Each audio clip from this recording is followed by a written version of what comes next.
El ADN es el ácido desoxirribonucleico y se llama así porque está formado por desoxirribonucleótidos, concretamente de las bases adenina, timina, citosina y guanina. Estos desoxirribonucleótidos van a tener, por tanto, la 2-desoxirribosa como pentosa.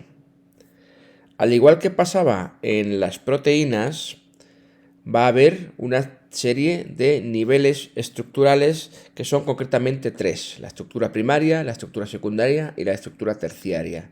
La estructura primaria correspondería al polinucleótido formado por todos estos desoxirribonucleótidos. Como podemos ver, de las 5 bases que se han definido están estas 4. El uracilo no está presente. Estos nucleótidos se unen entre sí mediante un enlace fosfodiéster, con el grupo fosfato en medio entre dos enlaces de tipo éster. Y así van uniéndose los nucleótidos entre sí. Podemos observar que este sector de aquí, de la cadena, que es bastante más larga, siempre es la misma, porque es una alternancia entre desoxirribosa y grupo fosfato, y así en toda la cadena. Sin embargo, la base puede cambiar porque existen 4 distintas, con lo cual estas bases van a generar una secuencia que es lo que conforma la información genética. Además, esta secuencia de bases se lee desde el extremo 5' al extremo 3'. El extremo 5' sería aquel que tiene el OH, el carboxilo del carbono 5' de la desoxirribosa libre, sin unir, y es por convenio donde se inicia la cadena y por tanto la lectura de esta información genética. En el extremo 3' correspondería al hidroxilo, que está el carbono 3' del último de la desoxirribosa del último nucleótido, y sería donde se terminaría de leer esta información genética. En la estructura secundaria ya hay una cierta conformación tridimensional. En este caso se unen 2 cadenas antiparalelas y complementarias que se unen entre sí formando enlaces de puente de hidrógeno a través de las bases nitrogenadas. Luego estas 2 cadenas se pliegan de forma helicoidal en torno a un eje central, formando una disposición espacial en doble hélice. Podemos comprobar que aquí, tanto en una cadena como en la otra, este eje correspondería con esta parte fija de grupo fosfato y desoxirribosa, y aquí estarían enfrentadas las bases que van a unirse entre sí y por tanto unir a las cadenas mediante enlaces débiles de puentes de hidrógeno. Las 2 cadenas son antiparalelas porque para que se enfrenten las bases tienen que estar en sentidos opuestos, de tal modo que aquí tenemos la cadena 5', 3', y esta tiene que ser de 5' a 3' en el sentido inverso.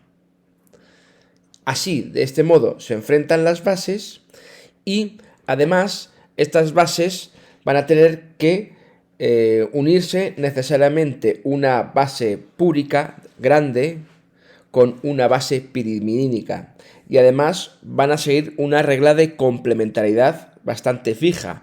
A una adenina, que es la púrica, le va a corresponder una timina, y a una guanina le tiene que corresponder una citosina, y viceversa. Esta regla de complementariedad hace que las 2 cadenas sean complementarias y que además la información genética que haya una y en otra es la misma. Es la misma en el sentido de que yo puedo sacar la información de la complementaria de una dada y a la inversa también. Por lo tanto, igual que en una fotografía el negativo y el positivo es la misma fotografía, o en la huella que deja la huella y el zapato corresponderían al mismo pie. Por lo tanto, tanto la información genética que hay en una cadena como su complementaria va a ser siempre la misma.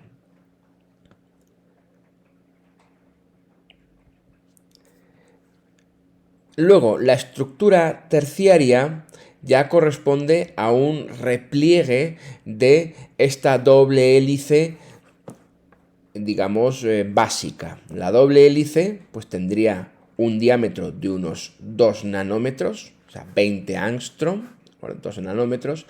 Lo que pasa es que en el núcleo de las células eucariotas y también, en cierta medida, en el nucleoide de las células procariotas, al ser el ADN una fibra tan grande, tiene que enrollarse, tiene que empaquetarse para que pueda caber en el compartimento. De este modo vemos una serie de estructuras que veremos ya en el tema tanto de la célula procariota como especialmente en la célula eucariota al que corresponde este dibujo. Podemos ver que hay una serie de proteínas que son las histonas que lo que hacen es ir empaquetando el ADN en fibras de grosores crecientes y en varios niveles hasta llegar a los cromosomas, que corresponden sencillamente a niveles de empaquetamiento del ADN. Aquí en este diagrama podemos comprobar efectivamente cómo las dos cadenas antiparalelas, 5', 3', 5', 3', o mejor dicho, 5', 3' y esta sería 3', 5', tienen que estar invertidas una respecto a la otra para que se enfrenten las bases. Podemos comprobar cómo la adenina y la timina por afinidad tienden a formar dos puentes de hidrógeno. Aquí vemos que el grupo amino, un oxígeno, perfectamente pueden formar un puente de hidrógeno, igual que aquí, porque tenemos un átomo electronegativo, en este caso el oxígeno, unido a un hidrógeno que a su vez está unido a otro electronegativo que es el nitrógeno, por tanto se establece una atracción electrostática. También pasa aquí, que tenemos aquí un nitrógeno y un grupo amino dentro del ciclo. Entre la guanina y la citosina se establecen tres puentes de hidrógeno. Por eso tenemos estas parejas, adenina-timina o timina-adenina y guanina-citosina o citosina-guanina, porque por afinidad química se unen entre ellas. Y de ahí viene esa regla de complementariedad. También podemos notar cómo la información genética, que es la misma en una cadena que la otra, aunque una sea negativo del otro, por decirlo de alguna manera, esta información queda protegida por las dos cadenas. Y además, cuando se repliega en forma de doble hélice, quedaría dentro de la hélice, lo cual permite justificar la función del ADN como almacén de la información genética, porque se va a tratar de una molécula bastante estable y por lo tanto va a minimizar mucho el riesgo de cambios en esta información genética, lo que llamamos mutaciones.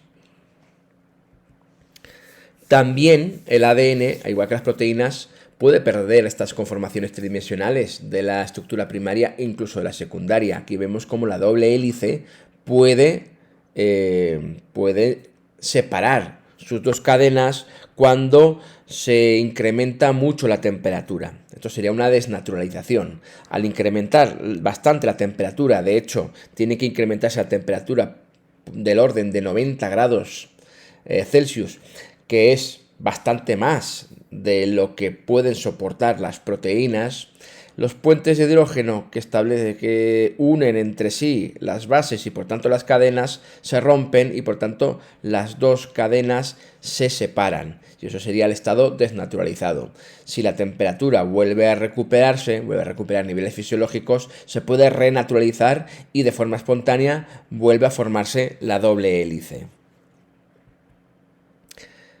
El ADN se encuentra en un ADN circular en una zona del citoplasma llamado nucleoide en el caso de los procariotas, que ahí no existe ningún tipo de núcleo, mientras que en eucariotas se encuentra en una estructura que está habilitada para ello, que es el núcleo. Ahí dentro el ADN se asocia a proteínas, que son histonas, para formar la cromatina, y el núcleo hace de estructura almacén de la información genética, de tal modo que el ADN no sale nunca de allí, porque tiene que ver protegido su información genética.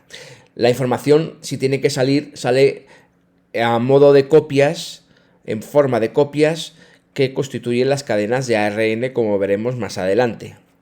También existe ADN en orgánulos como los cloroplastos y las mitocondrias. Tienen un pequeño ADN circular muy parecido al que existe en procariotas, en bacterias. De hecho, la teoría endosimbiótica considera cloroplastos y mitocondrias como bacterias que han entrado en la célula eucariota a modo de simbiosis.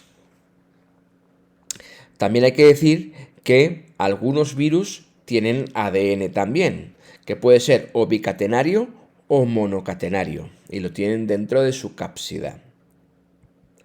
Por último, la función, pues en primer lugar, portar la información genética. Ya hemos visto que la secuencia de bases de tanto de una cadena como la otra, que son complementarias entre sí, esta secuencia de bases es lo que genera la información genética. Y también hemos visto que el ADN es una molécula bastante estable, que por ejemplo se desnaturaliza cuando se eleva a temperatura muchísimo, y además tiene la información genética convenientemente protegida dentro de la doble hélice. Por tanto, esta función de portar la información genética se basa en la gran estabilidad de la molécula de ADN, que permite que la información no cambie y se produzcan mutaciones.